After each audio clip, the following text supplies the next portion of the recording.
Bueno, un poco muchas cosas, sí. Bueno, ahora vamos a hablar de la parte complicada de las enfermedades intersticiales, particularmente de la fibrosis pulmonar, pero de todas.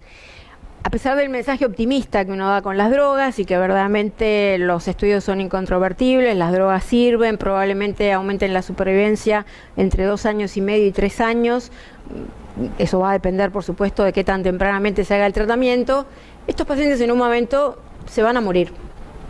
Y además las drogas no mejoran los síntomas, independientemente de lo que sientan los pacientes, pero no está demostrado que mejoren los síntomas. Y ese es un aspecto en el que, como en todas las enfermedades, los médicos solemos tener una formación bastante débil.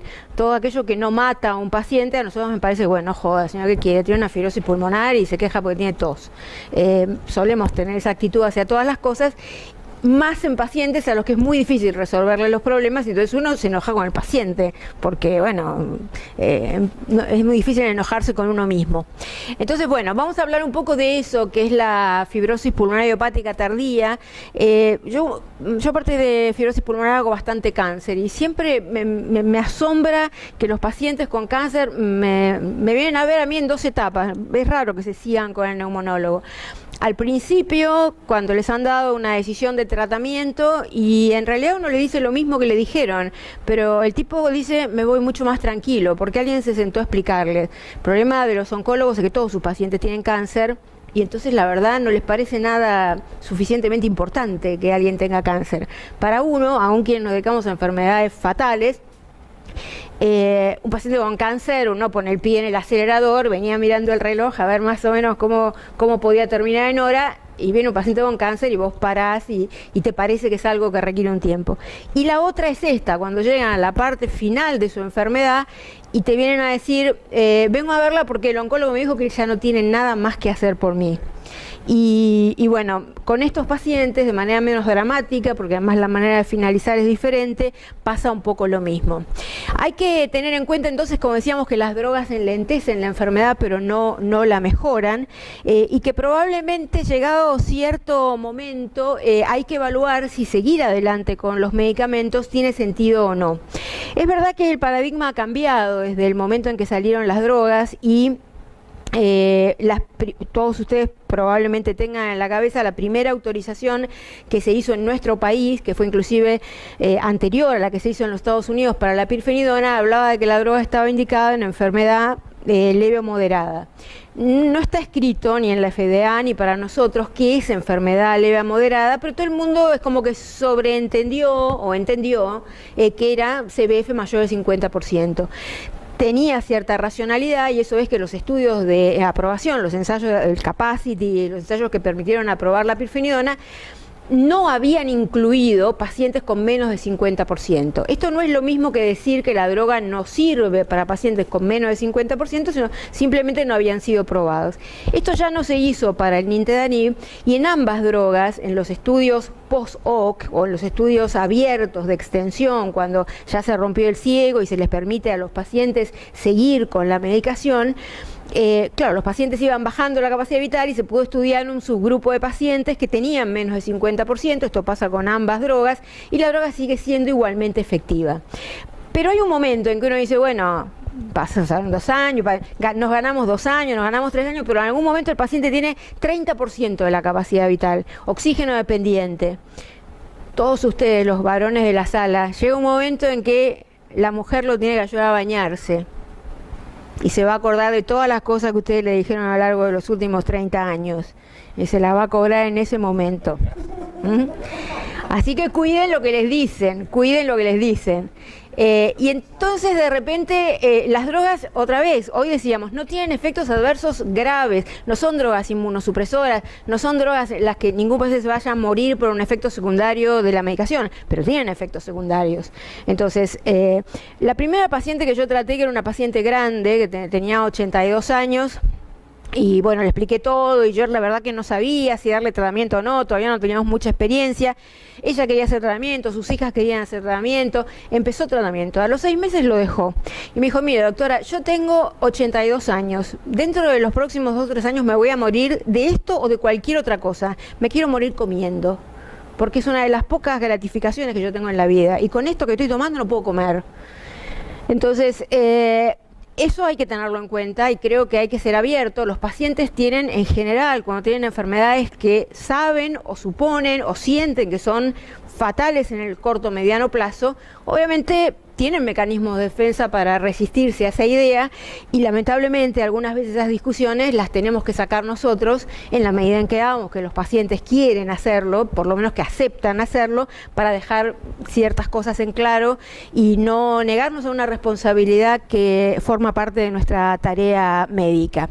Entonces, a la hora de definir, como decíamos, qué es enfermedad tardía, uno puede definirla por varias cosas. La verdad que la CBF de ninguna manera es la mejor manera de definirla. Esto tiene que ver más que nada con quién estábamos hablando hoy, del certificado, vos el que hablabas del certificado de discapacidad, con la limitación, y esto tiene mucho que ver. Los pacientes que tienen fibrosis pulmonar en general tienen más de 65 años.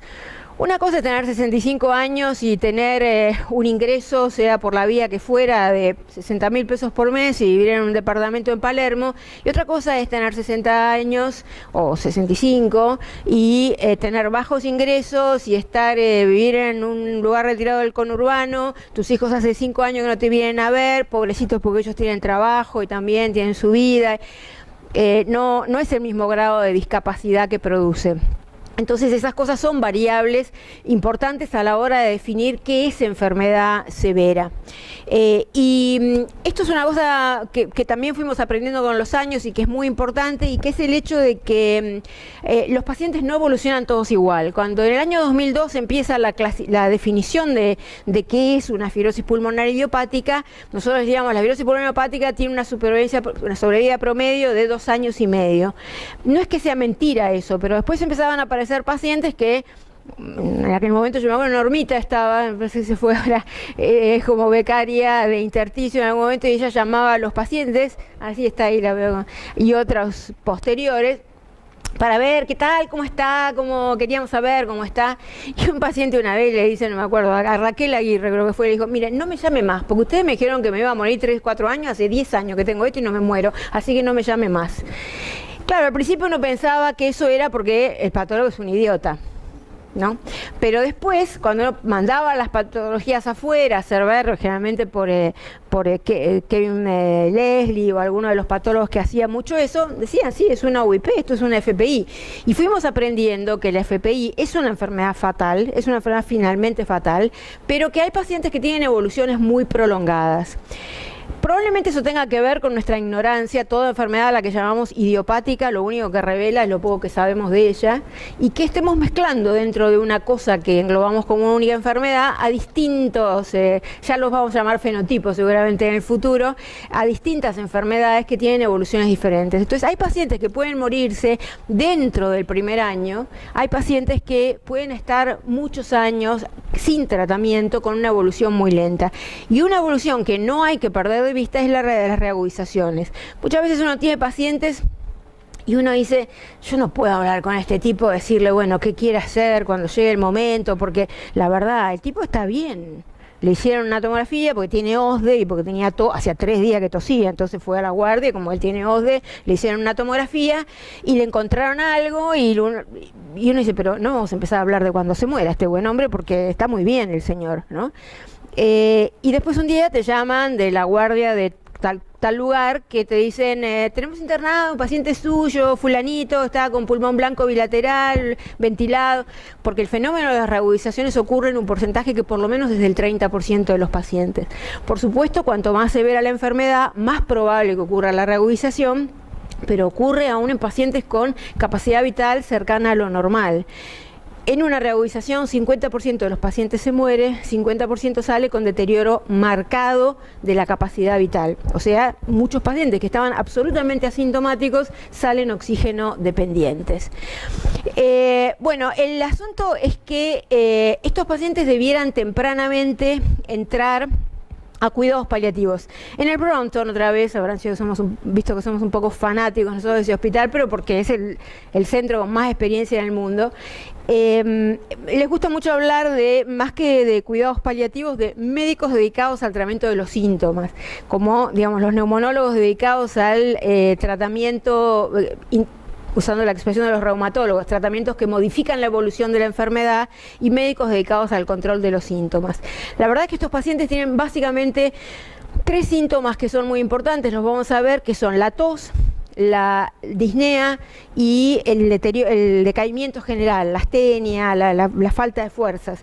Y esas cosas no son mejoradas por las drogas. Entonces es importante que nosotros las tratemos de entrada. El gran problema que tenemos es que la expresión cuidados paliativos, al menos para los pacientes con cierto nivel de instrucción, es absolutamente identificable con la proximidad de la muerte. Entonces, si uno le sugiere que vaya a ver cuidados paliativos, bueno, hay que hacer una larga introducción. Más allá de que aún en Buenos Aires, trabajando en un ámbito de clase media, como yo trabajo ahora, la verdad que son muy pocas las coberturas de salud que tienen buenos cuidados paliativos. En general, aún en países, esta información es de Inglaterra, que tienen el mejor sistema de cuidados paliativos del mundo, probablemente, sin embargo, no más del 50% de los pacientes que serían candidatos con una fibrosis pulmonar a estar recibiendo cuidados paliativos, los reciben. Y no es por un tema de disponibilidad. Entonces, cuanto más síntomas tienen los pacientes, es verdad que la mortalidad es mayor, o sea, es una variable independiente de progresión de la enfermedad. Entonces, las claves de cómo tiene uno que manejar los pacientes con enfermedad tardía. El paciente el manejo tiene que estar centrado en la enfermedad, tanto en el tratamiento farmacológico como en el no farmacológico. Como decía, nosotros estamos formados en general para dar medicamentos, medir la respuesta a esos medicamentos, pero en estos pacientes yo estoy convencida, de no es una gran expertise, que el tratamiento no farmacológico es más importante. El manejo, como decíamos, centrado en los síntomas. Y también esta cosa de que, como en todos los pacientes con enfermedades crónicas, hay que tener opciones de manejo, o sea, el paciente tiene que poder ser independiente. El paciente, estos son pacientes que muchas veces, cada vez más, sobre todo cuando uno tiene sectores sociales que tienen buen acceso a la salud, cuando llegan a la consulta tienen pocos síntomas. Y uno les comunica que tienen una enfermedad grave. Se lo puede decir de mejor o peor manera, pero le tiene que decir que tiene una enfermedad seria y la que se puede morir. Con lo cual, para el tipo es un impacto emocional devastador, porque no es que se la venía viendo, porque viene bajando de peso, porque no, el tipo todo lo que tiene es tos, y uno le dice una cosa como que tiene que recibir una droga que impresiona más porque vale 15.000, 150.000 pesos por mes que por los efectos secundarios o por lo que fuera. Los pacientes también se dan cuenta que hay una relación entre la chance de morirte y lo que vale la medicación. Y entonces poder hacer que la familia y los cuidadores, o sea, que el paciente y los cuidadores, cualquiera sea el área a la que ustedes estén más orientados, de la medicina respiratoria o de la medicina en general, el enfoque, cuánto se enfatiza actualmente en el cuidado de los cuidadores es un tema creciente. Cuando alguien se enferma seriamente, se enferma la familia, y el impacto que produce sobre los cuidadores es muy grande, sobre todo cuando estamos hablando de una población que está en general por encima, no, en general no, está siempre por encima de los 60 años, entonces los cuidadores son el cónyuge, que también tiene la misma edad, que también tiene sus pequeñas cosas, y los pacientes con enfermedades crónicas, por supuesto, siempre tienen una gran sensación de injusticia de la vida y se la tienen que agarrar con alguien, y el alguien es la persona con la que viven. Con lo cual, bueno, esa es una carga muy importante. Como decíamos, los síntomas de los pacientes son la tos, la disnea, la fatiga, en tanto fatiga, no disnea, el desacondicionamiento físico, porque están muy limitados para el ejercicio y entonces entran en el círculo vicioso de que eso incrementa el desacondicionamiento físico, la mala calidad de sueño, generalmente asociada a la tos, y porque muchos tienen trastornos del sueño asociados, tienen SAOS asociados, y los efectos adversos de la medicación, que por eso eso tiene que tenerlo en cuenta a la hora de decidir los medicamentos, sobre todo en pacientes con enfermedad relativamente tardía. Vamos a ver qué se hace. El síntoma más devastador de todos, yo les diría que les molesta más que la disnea, es la tos.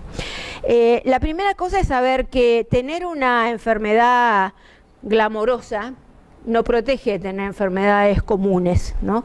Entonces, la mayor parte de los pacientes que tienen fibrosis pulmonar y tienen tos, tienen, que son, insisto, la mayor parte de los pacientes con FPI tienen tos. Ahora, de esos que tienen tos, la mitad tienen tos por cosas que no tienen nada que ver con la fibrosis pulmonar. Tienen tos por la misma cosa que nos da de comer a todos. El día que los otorrinos aprendan a tratar el reflujo, como se dice, el goteo por nasal, nosotros nos morimos de hambre. Bueno, estos pacientes también tienen eso, pero suele pasar cuando uno está muy desviado, porque el tipo tiene una cosa muy seria, tiene un cáncer de pulmón, tiene una fibrosis pulmonar, mira, sí voy a estar pensando en si tiene enfermedad rinosinusal, pero bueno, eso es el síntoma que por supuesto él asocia, sí o sí, como nosotros, a su enfermedad y le da una sensación de gravedad más allá de la molestia del síntoma en sí mismo. Entonces, lo primero que hay que hacer cuando uno tiene un paciente que tiene tos es hacer de cuenta que no tiene una FPI y hacer una búsqueda muy intensiva de las mismas cosas que se hacen en todos los demás pacientes. Descartar el reflujo, o descartar, no, en general no se puede descartar completamente, pero tratar y cubrir el reflujo gastroesofágico, el asma oculta, el goteo postnasal, etcétera, y solamente cuando todo eso ha fracasado, asumir que el paciente lo que tiene es tos asociada a la FPI. En general, como ven, hay mucha gente que no tiene nada y tiene, sin embargo, estos pacientes que tienen tos crónica no tienen nada, no tienen ninguna enfermedad identificada, perdón, y tienen tos, y esa magnitud de tos puede ser inclusive mucho peor que la de los pacientes que tienen fibrosis pulmonar idiopática. Entonces, a la hora de hacer el diagnóstico hay que tener en cuenta esto que dijimos recién de las enfermedades comunes y también que, bueno, muchos de estos pacientes por el grupo de edad, no hay nadie de más de 35 años con cobertura social que salga virgen del consultorio del cardiólogo. Todo el mundo. ¿Usted toma algún medicamento? No. ¿Tiene alguna otra enfermedad asociada? No, ninguna. ¿Es hipertenso, diabético? Hipertenso sí. Toma estatinas y Vasartán o alguna de esas porquerías. Todos. Estamos hablando otra vez, pacientes con cobertura social. Entonces, los medicamentos son una causa frecuente de tos. ¿Qué pasa cuando la tos, uno descartó todo eso y dice, esto es tos por fibrosis pulmonar idiopática? Es el síntoma más rebelde para controlar y es verdaderamente muy frustrante. Hay muchas drogas que se han utilizado, los corticoides, el dextrometorfano, la codeína, la talidomida, la lidocaína nebulizada, la morfina y otros opioides. En realidad, de todas estas drogas, la única que ha sido probada específicamente en la fibrosis pulmonar idiopática es la talidomida, que vamos a ver ahora cómo les fue. Todas las otras drogas han sido probadas básicamente en cáncer, que también es cáncer de pulmón, que es una enfermedad que produce tos crónica refractaria. Si miren, el mecanismo es totalmente diferente, es un mecanismo que suele ser irritativo. Y vamos a ver un poquito cómo va. Como decíamos, empezamos por la talidomida porque es la única que ha sido probada específicamente en la FPI. Este simplemente es el diseño que se hizo del estudio, fue un estudio randomizado, doble ciego, con cerca de 100 pacientes, y la talidomida resultó ser efectiva. Disminuye significativamente la tos, tanto por los scores subjetivos como objetivos de medición. El problema, y también mejora la calidad de vida asociada a la disminución de la tos, es que la talidomida tiene muchos efectos secundarios. No efectos secundarios graves, todos los efectos que todo el mundo le conoce a la talidomida, pero bueno, en este grupo de pacientes no son relevantes, por supuesto, porque no están en edad fértil, pero da muchas náuseas, sequedad de boca, sensación de hastío, plenitud, y entonces cuando uno ve, por ejemplo, ¿cuántos de los pacientes tenían efectos adversos? La verdad que casi de 22 pacientes, el 77% de los pacientes tenía algún efecto secundario. Y cuando les decían a los pacientes, les preguntaban si ellos, en caso de que fuera efectiva, le recomendarían esta droga a un paciente que tuviera lo mismo que tenían ellos, 2/3 partes de los pacientes no se la recomendarían. Nosotros hemos probado en casos aislados, en la Argentina encima está la dificultad de que la talidomida hoy se vende básicamente como droga antineoplásica, y entonces, bueno, es un lío conseguirla porque tenés que pedirle al oncólogo que te haga la receta. Imagínate vos el entusiasmo que puede tener el oncólogo por una droga que cuesta, no sé, 800 pesos. Entonces era complicado desde el punto de vista logístico, pero cuando la conseguimos, esta droga la comercializa, por ejemplo, Rafo en la Argentina, conseguimos que nos proveyeran. La verdad es que en general los pacientes la abandonan porque ya les estás dando náuseas o diarrea con el nintedanib y la pirfenidona, encima les agregas esto y dicen, creo que prefiero seguir con la tos. Otro de los recursos que es bastante utilizado en cáncer es la lidocaína nebulizada, que yo diría tiene en general bastante mala fama para quienes la usan regularmente, pero no es tan mala opción. 50% más o menos de los pacientes mejoran los síntomas. Estamos hablando en tos difícil de controlar, no específicamente en fibrosis pulmonar idiopática. Este es el único trabajo más o menos estructurado que hay. Incluye pacientes con cáncer, pacientes con tos crónica de causa no identificada, etcétera. La mayor parte de los pacientes mejoran tempranamente, lo cual es bueno porque uno rápidamente puede saber si tiene sentido seguir con la droga, pero la mitad de los pacientes tienen efectos adversos. Sin embargo, ninguno de esos efectos adversos es lo serio que podemos pensar que esto sí podría ser, que tiene que ver con la aspiración. Estos pacientes ni tuvieron aumento de las neumonías, ni admisiones a guardia, ni nada que estuviera relacionado con, bueno, quienes hacen broncoscopía conocen el fenómeno, a la potencial aspiración por la pérdida del reflejo de la tos. Sin embargo, hay dificultades logísticas. No es tan fácil conseguir nebulizado, lidocaína en las farmacias. Los pacientes que tienen un poco de temor, es desagradable. Casi todos los endoscopistas hemos probado de hacernos lidocaína para ver qué se siente. Es un asco, la verdad. Tiene feo gusto y es una cosa que es bastante desagradable, por lo cual no es una droga que sea muy utilizada. También la mayor parte de los pacientes, como decíamos, casi la mitad de los pacientes tienen algún tipo de efecto secundario. ¿Qué pasa con los corticoides? Corticoides no se deben dar teóricamente en la fibrosis pulmonar idiopática. El estudio Panther mostró que había aumento de la mortalidad, pero ahí estamos hablando de altas dosis de corticoides, 40 miligramos de corticoides, en los últimos tiempos se usaban 20. También ahora ha salido alguna información bastante interesante en relación al genotipo de la fibrosis pulmonar idiopática, cuáles son los que tuvieron mayor mortalidad durante el estudio Panther. Acá estamos hablando de dar corticoides en dosis bajas, 8 a 10 miligramos, como un poco lo que estábamos hablando antes, tratamiento puramente sintomático para mejorar la tos. No hay estudios en fibrosis pulmonar, no había estudios en fibrosis pulmonar para los corticoides como tratamiento de la enfermedad, que le dábamos 40 miligramos, imagínense para esto. Esto es uno de los pocos estudios hechos, miren, en el año 2003, o sea, hace bastante tiempo, con tos, otra vez, tos refractaria, difícil de manejar en general, y que mostraba que los pacientes que estaban, no se ve el cosito porque es blanco, supongo, que estaban con corticoides, tenían con esas dosis, ese trabajo eran 10 miligramos, tenían mejoría de los síntomas. ¿Cómo nos va a nosotros cuando lo usamos? Y algunos pacientes por ahí, sobre todo los que tienen expectoración, que uno no sabe si es que en realidad, a pesar de que uno esté convencido de que no tienen goteo postnasal o no tienen sinusitis, por ahí tienen algo, porque hay pacientes que tienen mocos. Teóricamente la enfermedad intersticial da tos seca sin expectoración, no tiene por qué dar expectoración, pero bueno, después vamos a ver que algunos pacientes la verdad que sí tienen mucha expectoración, uno excluye todas las otras causas y a veces en esos pacientes donde hay mucho fenómeno inflamatorio los corticoides desde el punto de vista sintomático sirven. ¿Qué pasa con la pirfenidona? La pirfenidona como decíamos, los antifibróticos no mejoran los síntomas. De todas maneras, hay que recordar que las conversaciones, ya me escuchaban decir esto, las conversaciones entre los médicos y los pacientes son como las conversaciones entre los hombres y las mujeres. Un tipo le dice a una mina, yo te quiero mucho, pero nunca voy a dejar a mi mujer y a mis hijos.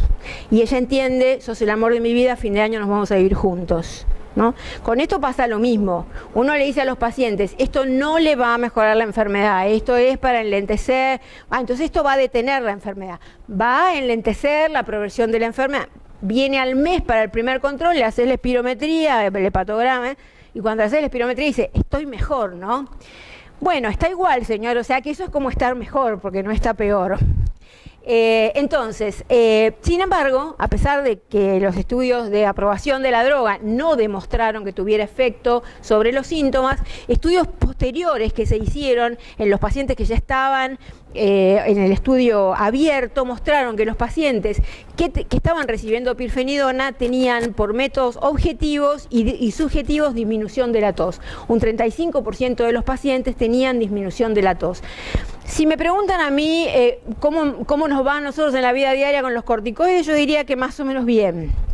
Es difícil de evaluar porque los corticoides producen muchos otros efectos, aún en dosis relativamente bajas. No sé cuántos de ustedes han tomado en su vida 10 miligramos de corticoides por día durante unos pocos días y uno no se siente la misma persona, ¿no? Ni hablar cuando uno les da 40, que las pacientes dicen, pero yo estoy hecho un avión, no me lo saque, hasta que empiezan a engordar. Cuando empiezan a engordar, ahí ya empiezan a preferir que se lo saque.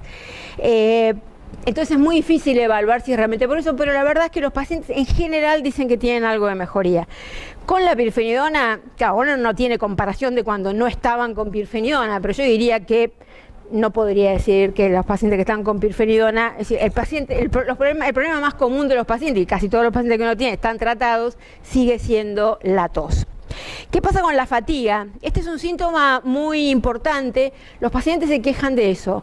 Tienen la misma función pulmonar, no tienen ninguna evidencia de peoría objetiva, pero los pacientes se sienten debilitados, cansados. O sea, eso que sentimos, también que tienen más de 60 años. Cuando uno tiene más de 60 años, no, 61, uno ya empieza a sentir. A veces uno dice, debe ser que estoy enfermo, porque yo no puedo hacer lo mismo que hacía antes. Pero bueno, estos pacientes lo notan de manera bastante notable, ¿no? Entonces, creo que quienes trabajan con enfermedades crónicas y los que ven EPOC es por ahí la misma historia, ¿no? Hay un momento en la vida de los enfermos, hay una etapa en la vida de tener diagnóstico de una enfermedad que uno sabe que no se va a curar, que lo va a acompañar el resto de su vida, que es la de invertir toda la energía en hacer de cuenta que aquí no ha pasado nada y que nadie se dé cuenta de que a uno le pasa algo. Entonces uno quiere mantener todo el mismo nivel de actividad, cumplir todos los compromisos, ir a todas las fiestas, hacer todo. Y por supuesto, en ese esfuerzo el paciente se extenúa. No les cuento si uno tiene un abono en el Teatro Colón. Hasta que hay un momento en que los tipos hacen el shift y empiezan a decir, yo tengo una enfermedad cualquiera, si no puedo, voy a ir si puedo. Si me siento bien, voy. ¿Sí? Eso les genera una liberación enorme, porque la verdad es que los tipos no pueden sostener el ritmo de vida que tenían antes, no pueden cumplir con todos los compromisos imbéciles que uno tiene en la vida, y cuando empiezan a decir, bueno, si puedo voy, si no puedo no voy, o no lo hago, la verdad es que, y en general pueden, porque son tipos que, si bien en nuestra sociedad la mayor parte de la gente de más de 65 años sigue trabajando, pero suelen no tener el mismo nivel de compromisos que uno tiene cuando tenía 40 y tenía que mantener 4 pibes, ¿no? Pero digamos que acompañarlos en ese proceso de cambio es una cosa bastante importante. Y hay que tener en cuenta que cosas que contribuyen a esta sensación de decaimiento general, de sentirse mal todo el día, siempre hay que explorar la posibilidad de que tengan SAOS. Los pacientes que tienen fibrosis pulmonar idiopática tienen que tener como parte de su estudio una poligrafía, porque hay un porcentaje importante que tiene SAOS, y está la discusión del tema del oxígeno. Estos pacientes sistemáticamente tienen hipoxemia de esfuerzo, raramente tienen hipoxemia en reposo, tienen hipoxemia en reposo ya con enfermedad muy avanzada, todo el mundo se acuerda de la eficiencia del mecanismo de la difusión, pero tienen hipoxemia muy marcada. Yo estuve hace un mes y por suerte no estuve sola, estaba con Patricia Bujasic, Artemio García y Pedro Greenblatt, que tienen todos más o menos mi edad. Estuvimos en La Paz en un congreso. 89 de saturación en reposo el primer día. Casi nos morimos. No nos morimos, de hecho no nos morimos, ¿no? Pero casi nos morimos, no podíamos caminar, no podíamos... Entonces yo me acordaba de mis pacientes, ¿no? Porque la verdad, cuando además tratabas de ir al baño, no te digo de subir la escalera, y te bajaba la saturación a 84, y vos decías, me voy a morir ahora, en este momento, porque no puede ser que alguien siga vivo con este nivel de disnea y por hacer 4 metros. Eso es lo que te cuentan los pacientes. Los pacientes con enfermedad intestinal te dicen, no, yo estoy sentado mirando la tele y estoy bien, me levanto para ir al baño, te dicen, y no puedo respirar. Bueno, entonces ahí viene el tema del oxígeno. Hay una discusión. Los oxigenólogos en realidad en general son medio pocólogos. porque casi todos vienen de esa rama perversa de la medicina que es el EPOC. Y entonces dicen, no hay ninguna demostración de que el oxígeno para la verdad es que hay bastantes estudios pequeños en fibrosis pulmonar que los pacientes que reciben oxígeno suplementario para hacer ejercicio tienen mejoría de la calidad de vida. Ahora se está haciendo un gran estudio que se llama AMBOX, también dirigido por gente del Brompton, que está tratando de cuantificar mejor eso. Pero la verdad que la experiencia es que los pacientes te dicen, cuando pasan la barrera de no, yo no voy a usar eso, porque son tipos que todavía trabajan, entonces todavía están bien, y entonces es una cosa muy importante, ¿viste? De repente empezar a ir a la oficina con el oxígeno, o salir a caminar por el barrio con el oxígeno. Cuando el tipo acepta eso, acá no es oxígeno para dormir nada más, como con los EPOC. Acá el oxígeno te baja cuando empezás a caminar, nada más. Entonces el tipo por ahí está perfecto, pero cuando sabe que sí, no, mire, está buenísimo que camine, y nosotros queremos que camine y además que haga mucha actividad, pero tiene que hacerla con oxígeno. Ah, no. Con oxígeno no. Cuando acepta el oxígeno, los tipos empiezan a sentir significativamente mejor. Será bueno que haya más evidencia, pero la verdad que es un tema. Hoy en día no es un problema pedirles el oxígeno en estas condiciones. En una época, si los pacientes no tenían hipoxemia en reposo, era muy difícil la autorización del oxígeno. A esta altura la prepaga viene gastando 150.000 pesos por mes, no se impresiona que uno le pida el oxígeno. Hay que tratar sí de conseguirlo, porque esto es lo que ellos necesitan, es oxígeno para la actividad física. O sea, no es, normalmente la secuencia, uno empieza por lo más barato, que es el concentrador, y termina llegando al concentrador portátil. Acá hay que empezar al revés, hay que empezar por el concentrador portátil, porque el tipo por ahí el concentrador en su casa para mirar la tele no lo necesita, aunque la verdad que si lo que mira es el noticiero es una causa de hipoxemia importante, ¿no? ¿Qué pasa con la rehabilitación? La rehabilitación es muy útil. Hay bastantes estudios que han mostrado que poner a los pacientes en rehabilitación mejora cosas objetivas, mejora la caminata a los 6 minutos y mejora la calidad de vida. ¿Cuál es el problema? A iguales niveles de capacidad vital o de lo que quieran usar para medir, estos pacientes están mucho más enfermos que los pacientes con EPOC. Entonces fallan mucho más para hacer rehabilitación. Les resulta muchísimo más complicado hacer rehabilitación, más allá de que también en Buenos Aires, yo les diría, en el ámbito público hay varios lugares, hay varios hospitales grandes que hacen rehabilitación, algunos de ellos muy buenos, obviamente el lugar líder es el Ferrer. Claro, ¿qué implica eso? Tienen 3 millones de pacientes y por lo tanto no es que, bueno, empiece a hacer mañana rehabilitación y hágala todo el año. En el ámbito privado, paradójicamente, es peor, porque la rehabilitación es una cosa que se paga muy mal, que lleva mucho espacio, y para una institución no hay nada más difícil a lo que renunciar que el espacio, y yo diría que conozco un lugar en Buenos Aires en privado que hace rehabilitación en serio, que es el Instituto Argentino del Diagnóstico, que rehabilitó en su momento a Sandro, y que la verdad que lo estuvo bien durante mucho tiempo con 18% del BEF1, pero es muy difícil que alguien con una cobertura social de las no privilegiadas, digamos, consiga hacer rehabilitación de manera seria. Es que estos pacientes pueden hacer eso en su casa, porque simplemente con que tengan una bicicleta fija o que tengan un treadmill o algún sistema, pero lo que es importante es que los tipos, por ahí no todos se dan cuenta, que lo hagan con oxígeno. Porque además, tener más de 65 años, haber sido fumador, porque la mayor parte de los pacientes con fibrosis pulmonar hepática son fumadores, implica que tienen una alta prevalencia de enfermedad coronaria. De hecho, cuando uno los pone en lista de trasplante, les hacen sistemáticamente angiografía y la mitad se comen un stent, o varios, porque son factores de riesgo común. Entonces, es como que mejor que no tengan mucho rato, 86% de saturación. Entonces, bueno, los pacientes, como decíamos, mejoran la cantidad de metros caminados y mejoran la calidad de vida. Hay que, como decíamos, elegir el paciente adecuado, y esto ocurre también para el trasplante. Pacientes que no estén demasiado bien, porque al paciente no les satisface, tiene un efecto psicológico, es como la radioterapia, es un lugar donde vos ves frecuentemente pacientes que están peor que vos, y que un día, ¿no?, como los 10 indiecitos, van viniendo cada vez uno menos. Entonces, para el paciente tiene un efecto psicológico muy importante esto de verse rodeado por tipos que están mucho peor. Por lo cual hay que elegir bien el momento. Si uno tiene en mente que un tipo, porque es muy joven generalmente, entonces uno sabe que en algún momento, como decíamos, va a llegar el momento en que las drogas no funcionen más. Y acá la opción es el trasplante. Acá, quiero decir, en esta enfermedad. si uno piensa que un paciente alguna vez va a ser candidato a trasplante, en 5 años, en 6 años, cuando fuera, póngalo ahora en rehabilitación. Porque si es un paciente no rehabilitable, porque ya está muy deteriorado físicamente, no hay ninguna chance de que ese paciente sea aceptado en una lista de trasplante, y tienen razón, porque no va a tolerar lo que es un posoperatorio de esa naturaleza. Bien, como decíamos, hay evidencia objetiva. Este es un estudio de la Cochrane que muestra, ven que todos los diamantes están más bien del lado del beneficio, que la rehabilitación mejora una cantidad de variables, y la más importante que mejora es la calidad de vida. La disnea, obviamente este es un síntoma importante, es variable. Otra vez, los pacientes pueden tener más de un factor.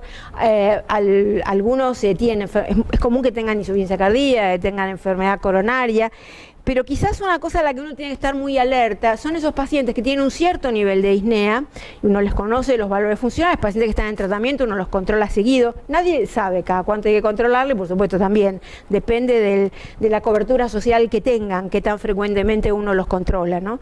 Pero en general, que yo cada 3 meses uno más o menos los controla. Y los pacientes tienen la misma capacidad funcional y empiezan a tener más disnea, más disnea, más disnea. Lamentablemente, generalmente eso quiere decir que están desarrollando hipertensión pulmonar.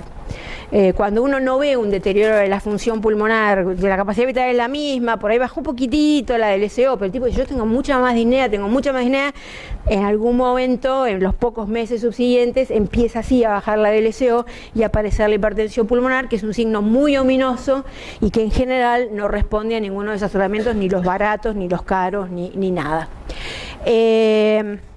Bien, entonces, para la disnea, el mejor antídoto para la disnea, como en cualquier enfermedad, es la rehabilitación.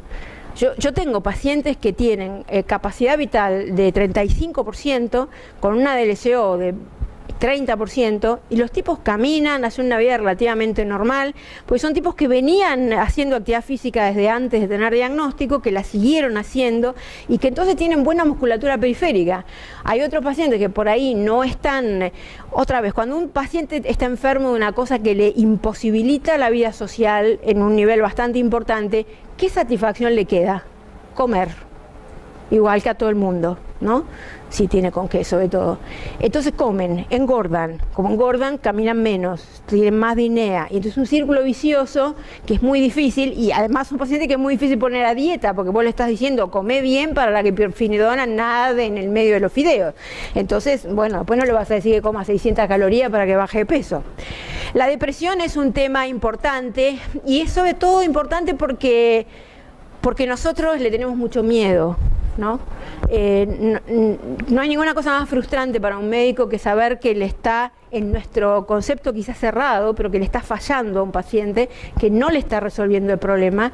Hay un periodo de luna de miel con los pacientes estos, que está todo bien, son pacientes que vienen seguido y uno tiene buena relación, y le pregunta por la perrita, por la esposa, por todo el mismo nivel, ¿no? Por la novia, por lo que fuera.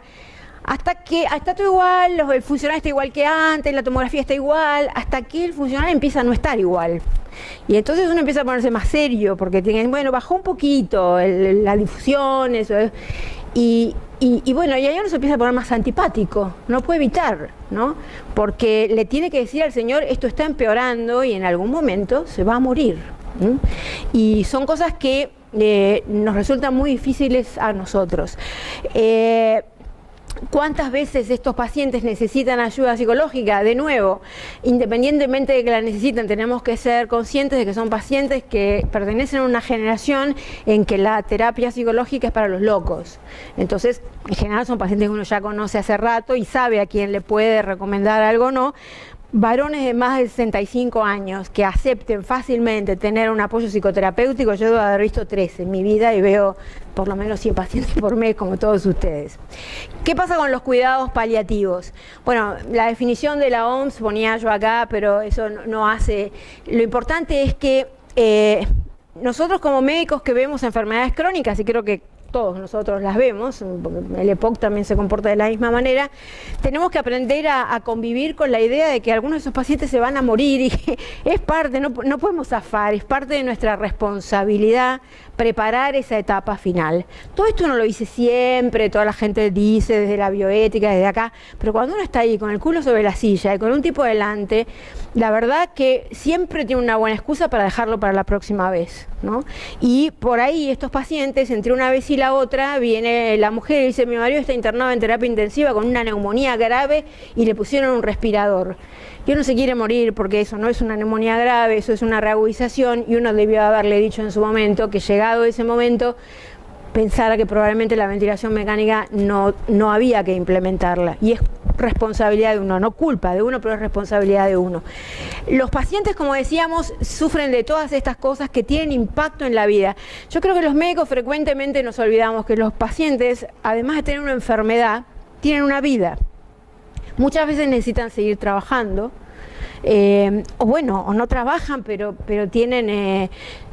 quieren hacer algo, como todos nosotros, con nuestra vida. Entonces, generalmente los médicos focalizamos solamente en el befuno, en la CBF, en que el tipo esté un poco mejor, y al tipo lo que importa es que ya no quiere tener sexo con su mujer, que ya ni ganas tiene que vengan los nietos, que ya no puede ir más al abono de la ópera porque tiene tos y entonces la gente lo empieza a mirar. Entonces, bueno, ¿cómo uno presta el oído sobre todas esas cosas? Y no es que yo le puedo resolver el tema del abono del colon, que probablemente es el más grave que alguien puede tener, pero hay que tratar de instrumentarlo. Y una cosa que es muy importante es que aún aquellos que ponemos mucho esfuerzo en tratar bien a los pacientes y cuidar todo lo que es la parte humana de estos pacientes, sobre todo en una ciudad muy grande como Buenos Aires, tenemos limitaciones bien definidas, ¿no? Cuando los pacientes más nos necesitan, nosotros no vamos a estar ahí. Y no pretendo que es decir, no aceptaría yo que nadie pretenda que yo, a mi edad y con las cosas que hago, me ocupe del cuidado domiciliario de estos pacientes. No estoy dispuesta a hacerlo, no puedo hacerlo, no sé hacerlo, no quiero hacer eso y nadie me lo va a pagar y no lo voy a hacer. Bueno, pero entonces yo tengo que saber que en algún momento esos pacientes no van a poder más venir al consultorio y que uno tiene que hacer un esfuerzo todo lo grande que sea posible para que su sistema de cobertura social, o si está en el ámbito público, bueno, hay muchos lugares que tienen buenos servicios de cuidados paliativos, le dé una solución que yo no soy capaz de darle.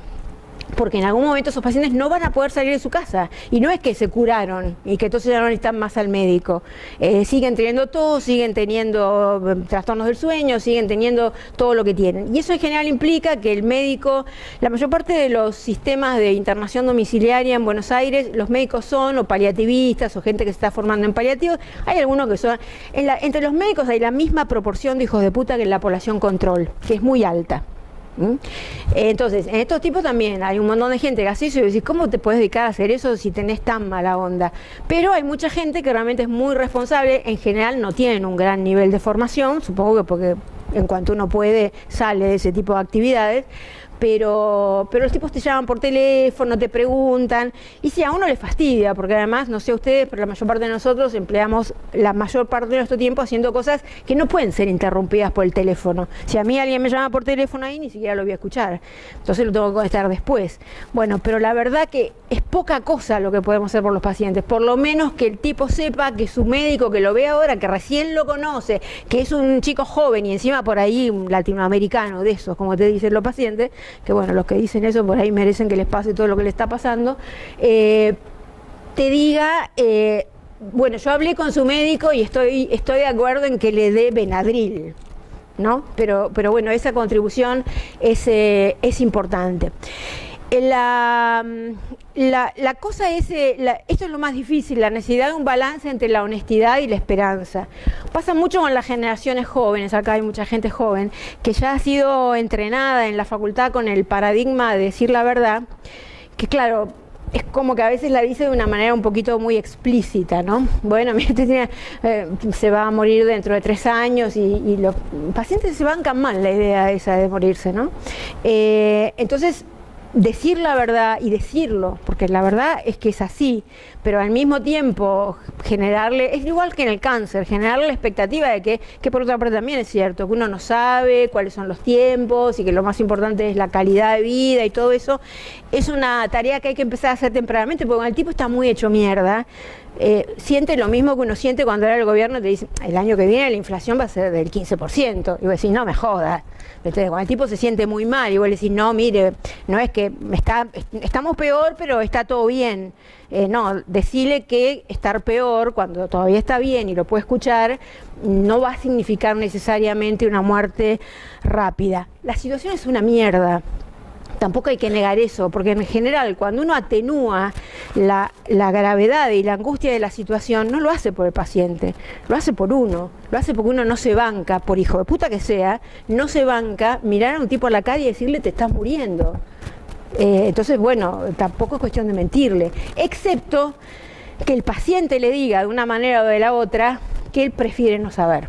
Que muchos pacientes, sobre todo gente grande, pueden no querer saber.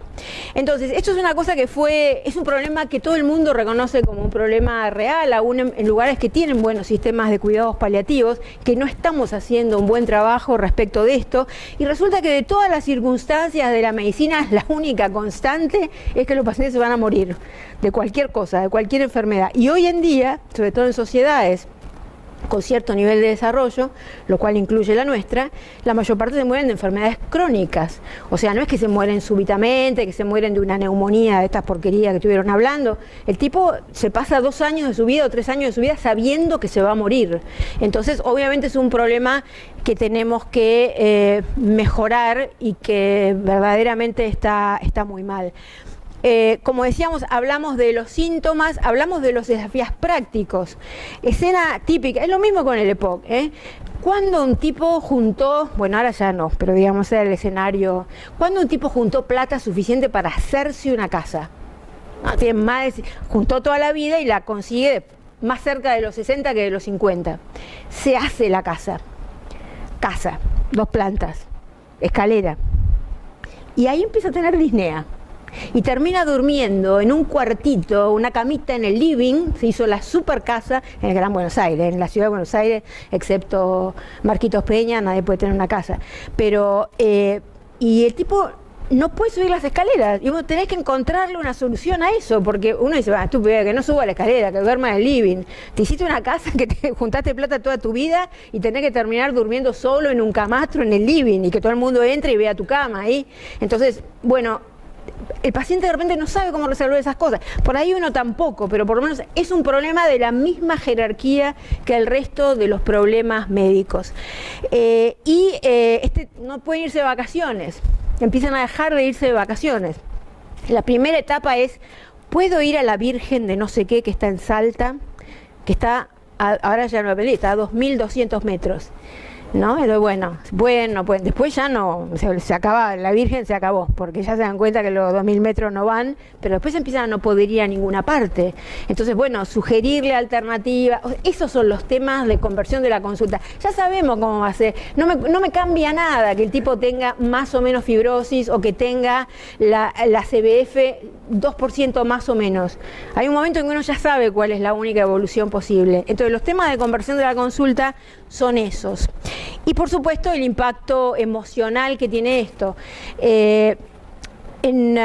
Dependiendo de la constitución de una familia, hay muchos tipos que tienen 65, 70 años, que ya uno diría que tienen que estar desprendidos de sus preocupaciones económicas, pero son el sostén de sus hijos más jóvenes. Y el tipo tiene miedo de qué va a hacer de esta familia cuando yo me muera, ¿no? Y de repente hay que darle el espacio, no es tarea del psiquiatra, es tarea nuestra, que lo conocemos, que el tipo nos tiene confianza, que podemos ir hablando de eso. Y lo mismo la familia. Yo creo que esa historia de generar que generalmente la esposa, bueno, o el esposo, más común el esposo, porque es una enfermedad frecuente en varones, venga a hablar con uno. Antes era para darle información que uno no le daba al paciente, hoy ya eso casi nadie lo hace, pero de repente que la mujer tenga la oportunidad de reputear a su marido, porque lo que quiere hacer todo el día es reputearlo, y lo que piensa muchas veces al día es ¿por qué no se morirá de una vez? Y después se odia a sí misma porque, bueno, hay esposas que hasta los quieren a los maridos y no es que quieren que se muera, pero lo que pasa es que es intolerable. Ustedes piensen lo que es estar... Cuando el paciente dice, bueno, mira, le pusimos la internación domiciliaria, se arregló todo, ya ahora está contenido, cuidado. No sé si ustedes han visitado pacientes que en su casa están con internación domiciliaria. Tu casa deja de ser tuya. Entra, toca el timbre, cada 15 minutos alguien, viene la farmacia con lo que sé yo, con el Ensur, después viene la farmacia de nuevo con el polvito, después viene la kinesióloga, después viene el enfermero de la tarde, después, y cada uno se comporta en tu casa como si fuera la casa de ellos, ¿no? Y la gente se va a almorzar, el que queda, ¿no? La esposa y el hijo se van a almorzar y dicen, ¿lo tendré que invitar al enfermero a que se siente a comer acá con nosotros? O sea, tenés la casa tomada verdaderamente. Entonces uno... que la paciente tenga la oportunidad de decirte eso y que se le escape en algún momento, decirle, la verdad que a veces yo pienso que sería mejor que Dios se lo llevara, y que vos no pongas cara de que hija de puta, bueno, es una parte muy importante de la consulta, porque ella va a tener que seguir viviendo después. Y entonces, bueno, acá, esto por supuesto, el país que tiene más desarrollado el sistema de cuidados paliativos, ahora también... ¿cómo se llama? De Netherlands, Holanda, UK, es quien empezó con el cuidado paliativo, y el asunto es esto, nosotros tenemos muy identificado el cuidado paliativo con el dolor, pero son, la mayor parte de ustedes, y yo les pregunto, pero ninguno tiene recetario especializado para dar morfina. La mayor, bueno, vos cagaste, porque ahora va a tener que hacerlas de todo. Segundo, la mayor parte de ustedes no saben manejar la morfina. Y bueno, la morfina probablemente es la droga más noble para el manejo de la tos, porque es muy fácil de dosificar. Normalmente uno la tos, ¿con qué la maneja? Primer nivel es darle Benadryl DM, que es el que tiene dextrometorfano. Droga que es muy utilizada como droga recreacional, por lo tanto la mayor parte de las farmacias no la tienen porque les roban para sacársela. Entonces tengo una semana para conseguirla, que te la traiga el farmacéutico. A algunos les sirve, a otros no. Entonces después, ¿a qué pasás? A la codeína, que la única, sí, la codelasa tiene trazas de codeína, la tiene que encontrar con la policía, con esa cosita. Le tendrá que dar Dolofrix, 30 o 60 miligramos de codeína, que se tiene que bancar el paracetamol, porque viene la combinación. Algunos pacientes mejoran con eso, otros pacientes no tanto. Cuando no podés mejorarla con eso, podés probar con los corticoides, tenés que pasar a la morfina, lo cual requiere un gran trabajo, porque decirle a un paciente que va a recibir morfina implica, me voy a morir. Y en realidad no es el momento de decirle, bueno, sí, la verdad que sí, se va a morir, por ahí no ahora, pero en 6-7 meses podemos estar pensando en eso. Entonces, son todas cosas que uno tiene que estar preparado para hacer. Entonces, los principios del tratamiento sintomático son eso, que en toda la evolución de la enfermedad, vamos a ser honestos, estas enfermedades son muy atractivas porque implican drogas muy caras, y todos los médicos saben que manejar drogas muy caras puede tener recompensas indirectas. Entonces, de repente, una enfermedad que no le interesaba a nadie, que todo el mundo se la sacaba de encima tan rápido como pudiera, bueno, resulta que ahora un montón de gente ve estos pacientes y receta estas drogas. Ahora, eso no es, pero seguro que no es la parte más importante del tratamiento, eso los aseguro. No le arreglan la vida a nadie dándole pirfenidona nintedanib. El que quiera dar pirfenidona nintedanib para ir a París, a Ámsterdam, a Madrid, a donde fuera, tiene que bancarse todo esto también, porque esto es lo que puede hacer algo para ayudar a los pacientes. Y bueno, creo que lo más importante es esto de lo que el paciente necesita, que es en algún momento hablar del tema del final de la vida. Todos sabemos cómo funciona esto, son pacientes, como decíamos, que en algún momento se van a poner mal, en algún momento se van a morir. No necesariamente esta idea eso yo lo he aprendido con la experiencia, esta idea un poco romántica que tenemos todos de la muerte en la casa, no es sencilla. El peso psicológico que tiene para la familia que alguien se muera en su casa, a pesar de que uno lo habló 200 veces, nada de lo que usted haga o deje de hacer va a influir en lo que vaya a pasar. Si tiene una emergencia, aunque usted no esté porque salió a la farmacia, al médico, porque la pobre mujer siente que no puede ir a ninguna parte. ¿Cuántas veces les dijo a ustedes un paciente, y no, yo no vine, ustedes los retan, porque ¿cómo tenía que venir con la tomografía? Porque el nódulo le aumentó al doble. Tenía que venir a 6 meses, y sí, pero tengo a mi señora con un cáncer de colon. Y claro, el tipo se tiene que dedicar 24 horas al día a cuidar al cónyuge, porque tiene la sensación de que si sale un ratito, en ese momento se muere la paciente, que por ahí pasa, porque además los pacientes también son hijos de puta. Entonces, bueno, hablar de eso permanentemente y decírselos es muy importante, pero por ahí, cuando el paciente se va a morir, llega un momento en que quizás quieran internarlo y tener la contención de que no se muere porque ellos hicieron algo mal. Pero hay que hablar de que, bueno, llegado el momento, ¿qué vamos a querer hacer? Y explicarle que la tasa de mortalidad de la ventilación mecánica por progresión de enfermedad es 100%. Son series pequeñas, pero la única serie que tuvo sobrevivientes, se habían internado 25 pacientes internados en terapia intensiva por reagudización, 23 se murieron en UTI y los otros 2 se murieron hospitalizados antes de ser externados a los 3 meses de haber salido de terapia intensiva. Entonces, no esperen, todos ustedes han pasado de un lado o del otro por la terapia intensiva y conocen la escena. El paciente tiene disnea, si la familia no está muy contenida, ¿qué hace? Llama a la guardia. Viene el médico de guardia, que es su paciente número 27 del día, ¿no? El médico de la ambulancia. Y lo ve, que está hecho mierda el señor. Entonces dice, bueno, lo tenemos que internar. Lo internan, va a la guardia. Lo agarra otro tipo muerto de sueño, qué sé yo, que está en primer año de la preresidencia, lo ve así y antes de terminar de leer el nombre lo pasamos a terapia intensiva. El médico de terapia intensiva se defiende como puede, pero no, como no lo está viendo y no sabe bien y no le cuentan que tiene una fibrosis pulmonar, llega. Y cuando llega ve que el tipo se va a morir. Y hay 2 opciones, o lo ventila, o sale y le dice a la señora, que está afuera desesperada, bueno, mire, ¿qué quiere hacer? ¿Lo conectamos al respirador o no? Y si no lo conecta, ¿qué pasa? Bueno, si no lo conecta se va a morir en media hora. ¿Cómo puede una persona que es la primera vez que mantiene esa conversión en su vida decidir tomar la decisión correcta, que es no le pongan al respirador? Ese paciente nunca debió llegar a terapia intensiva, debió haber ido a una cama común, que la familia se sentara al lado, que si es una señora con mucha disnea lo sedaran, que le agarraran la manito y que, bueno, nadie va a dejar de sufrir por eso. La muerte de una persona querida se sufre, pero hay distintas maneras de pasarla y uno puede ayudar muchísimo. Una cosa que hay que enseñarle, porque en general los pacientes no lo conocen y estoy segura que la mayor parte de ustedes no lo conocen. Sería bueno hacer una encuesta de cuántos de ustedes tienen firmadas directivas anticipadas. Y la verdad que tan saludable como se lo ve al doctor, puede cuando se va a su casa ahora tener un accidente de auto y es así. Y nosotros lo sabemos.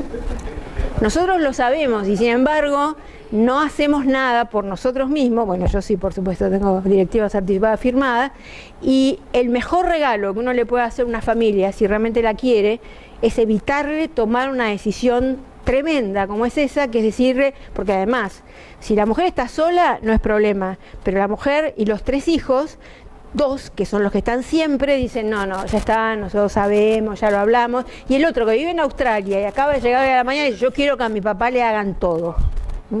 Entonces, los pacientes no son boludos, son, insisto, la misma tasa que en la población control. Entonces, si uno despacito les explica esas cosas, el paciente la entiende. Ahora, por supuesto, ¿cómo hace el paciente para hacer unas directivas anticipadas? Cuando uno ve que la cosa está madura, le puede decir, bueno, mire, yo le puedo recomendar que yo generalmente trabajo con Ignacio Maglio, que es un tipo que yo creo que todo el mundo conoce, el hijo de Paco, que hace, un abogado que hace bioética. Tiene un modelo de consentimiento, de testamento vital, y los tipos todo lo que tienen que hacer es llenarlo y que eso lo tengan, y cuando llegue el momento la señora lo muestra y se acabó. Porque además los médicos de terapia, yo creo que la proporción de hijos de puta ahí es más alta que la población control, y entonces el uso del poder de decir, yo decido cuándo se muere este tipo, es una cosa que, no, usted no puede. A mí me han dicho, que obviamente entiendo el tema, porque además vengo de la bioética, me han dicho, yo le he dicho, mire, el señor tiene firmado un testamento vital que rehúsa todo tratamiento extraordinario. Y una pendeja de la edad de la doctora diciéndome, no, porque eso está prohibido por la ley. No, doctora, esto no está prohibido por la ley, porque la modificación de la ley de muerte digna de mayo de este año introdujo el artículo. Y dice, no estoy muy segura. Claro, usted no está segura, pero yo sí. Y al otro día venís y te encontrás con que al tipo le pusieron la sonda de alimentación. cuando explícitamente su testamento dice que no.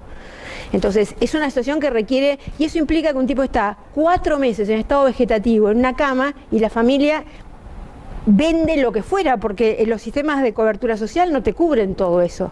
Y les anticipo que un geriátrico hoy cuesta 50.000 pesos por mes, de los cuales por ahí la prepaga con suerte te cubre 10.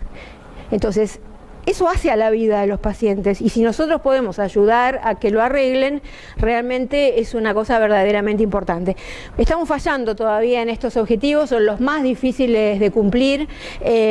Creo que todos tratamos de pensar que otro día nos vamos a dedicar a eso. Y de hecho en este momento ustedes están pensando eso, bueno, está bien, otro día hablamos de eso, ¿no?